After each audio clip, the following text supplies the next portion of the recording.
नमस्कार दोस्तों, इस वीडियो में हम आपके ज्ञान और सोचने की क्षमता को परखने वाले सवालों के साथ आए हैं।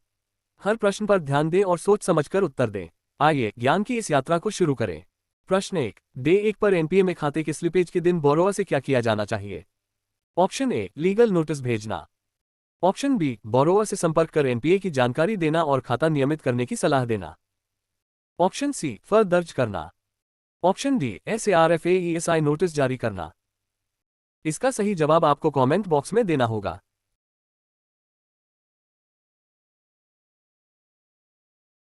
तो चलिए इसका सही जवाब देखते हैं। सही उत्तर है, बोरोवर से संपर्क कर एनपीए की जानकारी देना और खाता नियमित करने की सलाह देना। चलिए अब अगले प्रश्न की ओर बढ़ते हैं। प्रश्न 2, डे 3 पर डिफॉल्टिंग बोरोवर गारंटर के साथ क्या किया जाता है? ऑप्शन ए, कानूनी कार्यवाही शुरू करना। ऑप्शन बी, पर्सनल मीटिंग आयोजित करना और रेजोल्यूशन प्लान मांगना। ऑप्शन सी, एसएआरएफएईएसआई एक्शन शुरू करना। ऑप्शन डी, एफडीआर जब्त करना। इसका सही जवाब आपको कमेंट बॉक्स में देना होगा।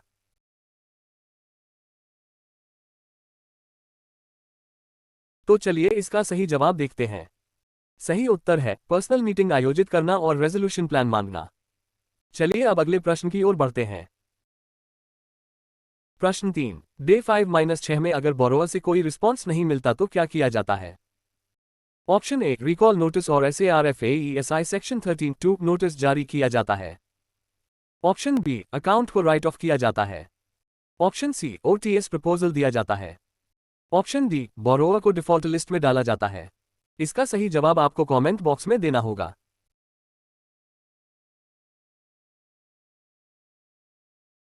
तो चलिए इसका सही जवाब देखते हैं। सही उत्तर है, रिकॉल नोटिस और एसएआरएफएईएसआई सेक्शन 13(2) नोटिस जारी किया जाता है। चलिए अब अगले प्रश्न की ओर बढ़ते हैं। प्रश्न 4, डे 5-6 की कार्यवाही में पोस्ट डेटेड चेक डिसऑनर होने पर क्या किया जाता है? Option A, case under section 138 of knee act दर्ज किया जाता है। ऑप्शन बी, बोरोवर को पर्सनल मीटिंग के लिए बुलाया जाता है। ऑप्शन सी, ओटीएस ऑफर दिया जाता है। ऑप्शन डी, अकाउंट को क्लोज किया जाता है। इसका सही जवाब आपको कमेंट बॉक्स में देना होगा।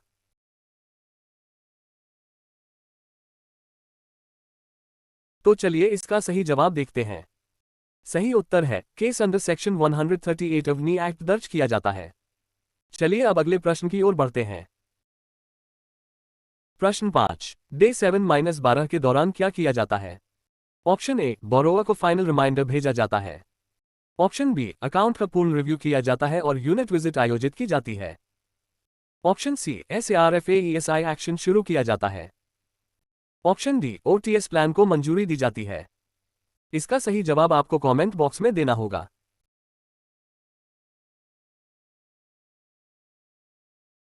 तो चलिए इसका सही जवाब देखते हैं।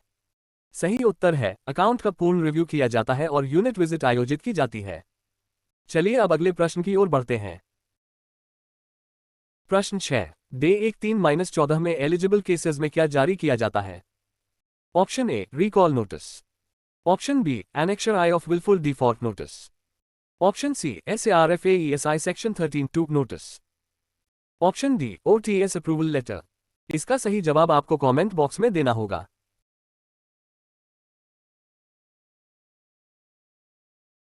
तो चलिए इसका सही जवाब देखते हैं। सही उत्तर है, annexure I of wilful default notice. चलिए अब अगले प्रश्न की ओर बढ़ते हैं। प्रश्न 7, डे 15-40 के दौरान क्या प्रमुख कार्य किया जाता है? ऑप्शन ए, स्टेटस नोट तैयार करना और फर फाइलिंग के अप्रूवल लेना। ऑप्शन बी, ओटीएस प्रपोजल भेजना। ऑप्शन सी, एसएआरएफएईएसआई 13(4) एक्शन करना। ऑप्शन डी, बोरोवर को डिफॉल्ट लिस्ट में डालना। इसका सही जवाब आपको कमेंट बॉक्स में देना होगा।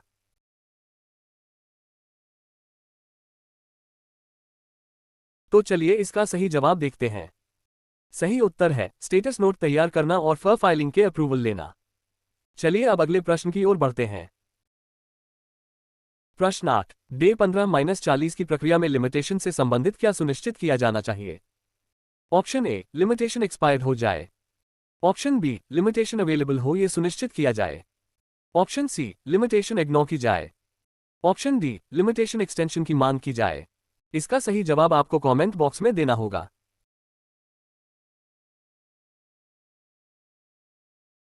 तो चलिए इसका सही जवाब देखते हैं। सही उत्तर है लिमिटेशन अवेलेबल हो ये सुनिश्चित किया जाए। चलिए अब अगले प्रश्न की ओर बढ़ते हैं। प्रश्न 9, डे 15-40 की कार्यवाही में किन कोर्ट्स में सूट फाइलिंग की अनुमति ली जाती है? ऑप्शन ए हाई कोर्ट या supreme court, option B DRT या civil court, option C consumer forum, option D Lok Adalat. इसका सही जवाब आपको कमेंट बॉक्स में देना होगा।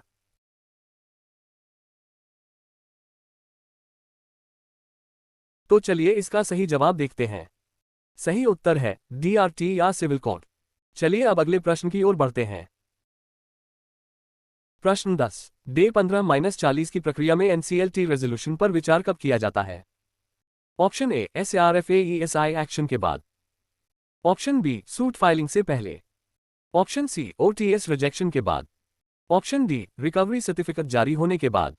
इसका सही जवाब आपको कमेंट बॉक्स में देना होगा।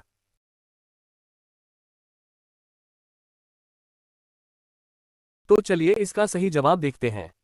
सही उत्तर है सूट फाइलिंग से पहले। चलिए अब अगले प्रश्न की ओर बढ़ते हैं। प्रश्न 11, डे 40 तक सुनिश्चित किया जाना चाहिए कि डीआरटी सूट कब दायर हो? ऑप्शन ए एनसीएलटी पिटीशन के बाद, ऑप्शन बी एनसीएलटी पिटीशन से पहले, ऑप्शन सी ओटीएस फाइनलाइजेशन के बाद, ऑप्शन डी एसआरएफएईएसआई 13 फोर्थ नोटिस के बाद। इसका सही जवाब आपको कमेंट बॉक्स में देना होगा।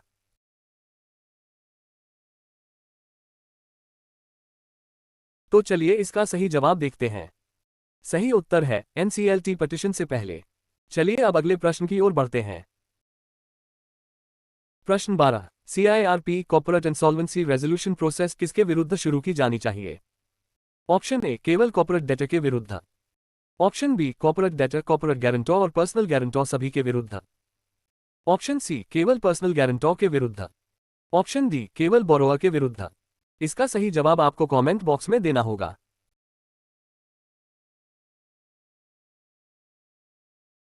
तो चलिए इसका सही जवाब देखते हैं।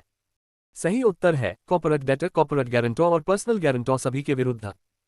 चलिए अब अगले प्रश्न की ओर बढ़ते हैं। प्रश्न 13, डे 40 के आसपास किन मामलों में एनेक्शर 2 ऑफ विलफुल डिफॉल्ट भेजा जाता है?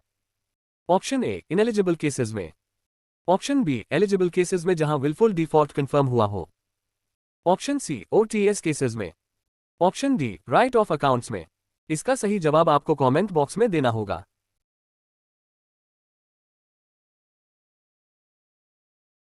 तो चलिए इसका सही जवाब देखते हैं। सही उत्तर है एलिजिबल केसेस में जहां विलफुल डिफॉल्ट कंफर्म हुआ हो। चलिए अब अगले प्रश्न की ओर बढ़ते हैं। प्रश्न 14, डे 41-50 में क्या प्रमुख कार्य किया जाता है? ऑप्शन ए एसआरएफएईएसआई 13 2 नोटिस जारी किया जाता है, ऑप्शन बी डीआरटी कोर्ट में सूट दायर किया जाता है जिसमें एबीजे एप्लीकेशन और पासपोर्ट इंपाउंडिंग शामिल होता है, ऑप्शन सी ओटीएस प्रपोजल की मंजूरी दी जाती है, ऑप्शन डी अकाउंट को क्लोज कर दिया जाता है। इसका सही जवाब आपको कमेंट बॉक्स में देना होगा।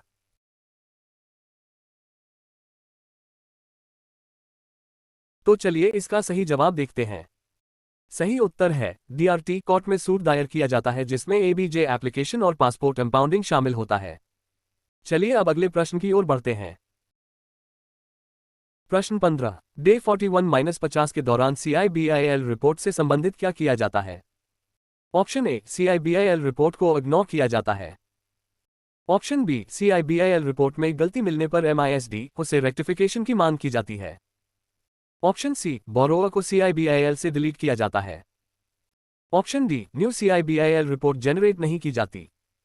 इसका सही जवाब आपको कमेंट बॉक्स में देना होगा।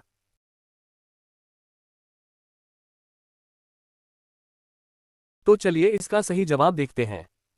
सही उत्तर है सीआईबीआईएल रिपोर्ट में गलती मिलने पर एमआईएसडी से रेक्टिफिकेशन की मांग की जाती है। चलिए अब अगले प्रश्न की ओर बढ़ते हैं। प्रश्न 16, डे 61-64 में एसआरएफएईएसआई के अंतर्गत क्या कार्य किया जाता है? ऑप्शन ए नोटिस यूएस 13-4 जारी कर सिंबॉलिक पोजेशन लिया जाता है, ऑप्शन बी ऑक्शन कॉन्डक्ट किया जाता है, ऑप्शन सी ओटीएस ऑफर दिया जाता है, ऑप्शन डी फिजिकल पोजेशन तुरंत ले लिया जाता है। इसका सही जवाब आपको कमेंट बॉक्स में देना होगा।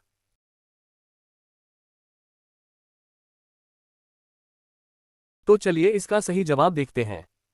सही उत्तर है नोटिस यूएस 13 जारी कर सिंबॉलिक पोजेशन लिया जाता है। चलिए अब अगले प्रश्न की ओर बढ़ते हैं। प्रश्न 17 सिंबॉलिक पोजेशन लेने के बाद नोटिस कब तक प्रकाशित किया जाना चाहिए?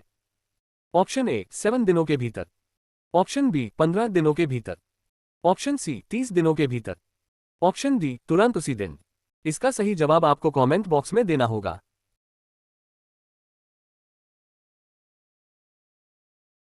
तो चलिए इसका सही जवाब देखते हैं। सही उत्तर है 7 दिनों के भीतर। चलिए अब अगले प्रश्न की ओर बढ़ते हैं। प्रश्न 18 डे 61-64 में सिंबॉलिक पोजेशन के साथ क्या एक और कार्य एक साथ किया जाना चाहिए? ऑप्शन ए डीएम से फिजिकल पोजेशन की अनुमति हेतु आवेदन देना, ऑप्शन बी ऑक्शन डेट घोषित करना, ऑप्शन सी ओटीएस प्रपोजल तैयार करना, ऑप्शन डी बोरोवर को रिमाइंडर लेटर भेजना। इसका सही जवाब आपको कमेंट बॉक्स में देना होगा।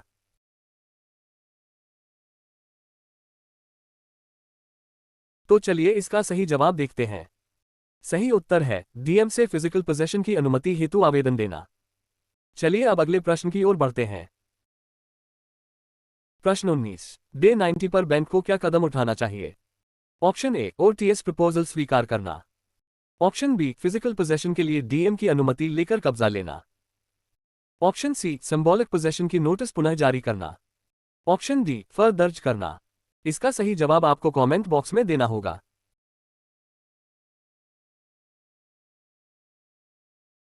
तो चलिए इसका सही जवाब देखते हैं। सही उत्तर है फिजिकल पोजेशन के लिए डीएम की अनुमति लेकर कब्जा लेना। चलिए अब अगले प्रश्न की ओर बढ़ते हैं।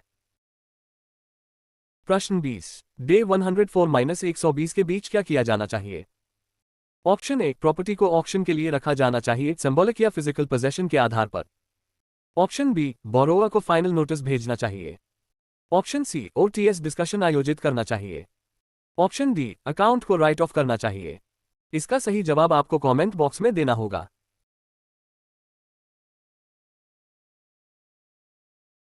तो चलिए इसका सही जवाब देखते हैं। सही उत्तर है प्रॉपर्टी को ऑक्शन के लिए रखा जाना चाहिए सिंबॉलिक या फिजिकल पोजेशन के आधार पर। चलिए अब अगले प्रश्न की ओर बढ़ते हैं। अगर आपको ये वीडियो पसंद आया हो तो लाइक और शेयर जरूर करें। सब्सक्राइब कीजिए और बेल आइकॉन दबाएं ताकि हर नया आप तक तुरंत पहुंचे। Thank you for watching this video.